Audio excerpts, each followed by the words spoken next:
We're here today on what is a lovely day, fortunately, to give thanks to Stuart Thompson here and his colleague Mark from Thompson Protective Coatings, who have spent quite a few days in this last week completely refurbishing this wonderful old lift bridge. So not only is it looking wonderful, but we know it's a really professional job, and they've also done it for free. The paint's free as well. So we've got several other colleagues here. So John Horton there is our original engineer for the trust, who, when the bridge was put in 1996, did all the preparation for it, which was involved a lot of engineering in his factory, and then all the calculations and the changes in order to get it properly located. And so we've also got Bob Williams there, our finance director, who is also extremely grateful to Stuart and his team because you've done it for free. Thank you very much. Thank you. And this structure was the first grant we had from the Staffordshire Environmental Fund. It was a new organisation at that time, and we were their first client, and they awarded about £17,000 towards this project, which John, you drew them into the ring, and I spent it. Yeah, you spent it, and there's a plaque on the pillar here to say so. Right. Ready?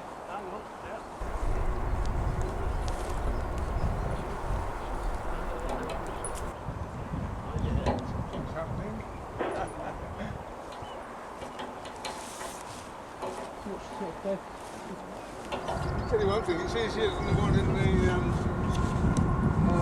Backcountry Museum. Have you ever tried winding that one? No, I haven't. Oh, that's a devil. You probably welded them on there.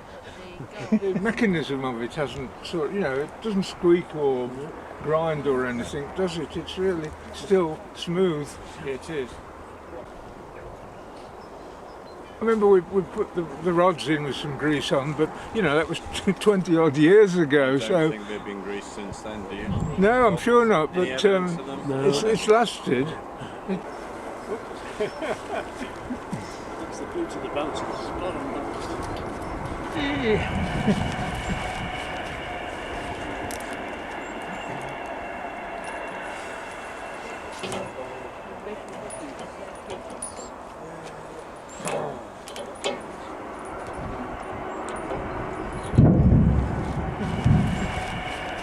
I don't think it's older than 60s anyway, so it couldn't have been in service for very long. Where did it come from originally? Well, we had it from Chesterfield Canal Trust, but where did you say it came from? Because they didn't install it. They were given it, but they didn't use it. Peak Forest Canal Peak near Forest. Bugsworth Basin. Ah, right. Yes, there was a road improvement or something, wasn't there? And so the traffic. This one obviously takes one vehicle at a time, and it was made redundant when they altered the road.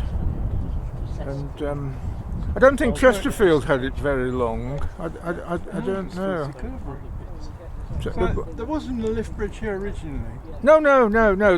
Originally, the towpath on the south side, of course, the full length of the Lichfield Canal, and it went straight along there to Block 29. And very early on, we made the decision to not use Lock 29 because we wanted to keep the canal at the lower level to get under Darnford Lane.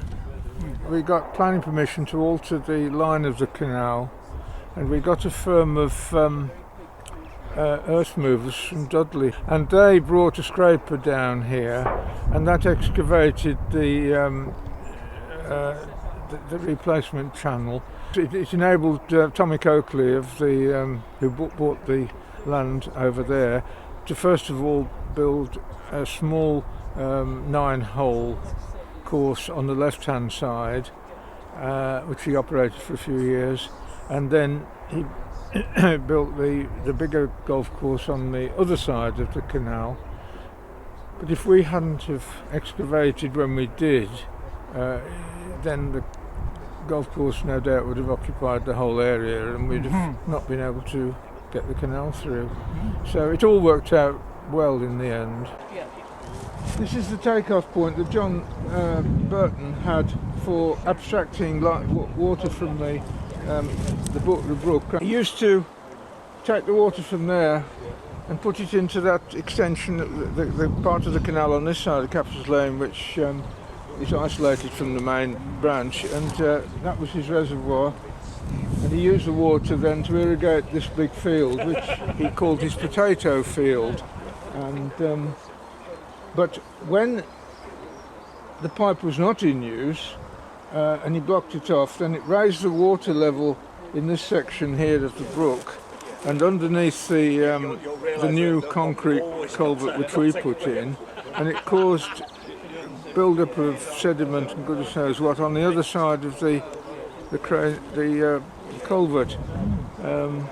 It had always been a problem. There'd been a existing cast iron culvert in here before we came on the site, which we took out, but that culvert was a horizontal culvert, whereas our culvert went down, along and up, and therefore it was more prone to collecting sediment than the original one. Slopes down horizontal and then up on the other side. Siphon. Box, that's right. Siphon. Somewhere there's a manhole which gives access to it. Is it here somewhere? It's right there somewhere. Yes.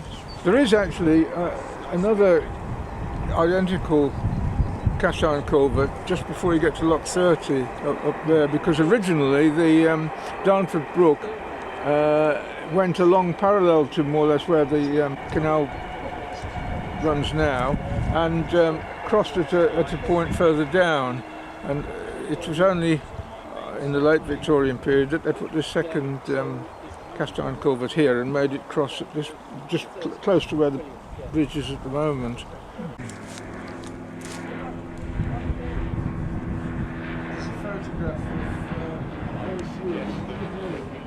Here we are at the Darnford Lift Bridge, and we've sort of opened the painted version of it after it's been refurbed. But what we are planning on doing is actually creating a son of the Darnford Lift Bridge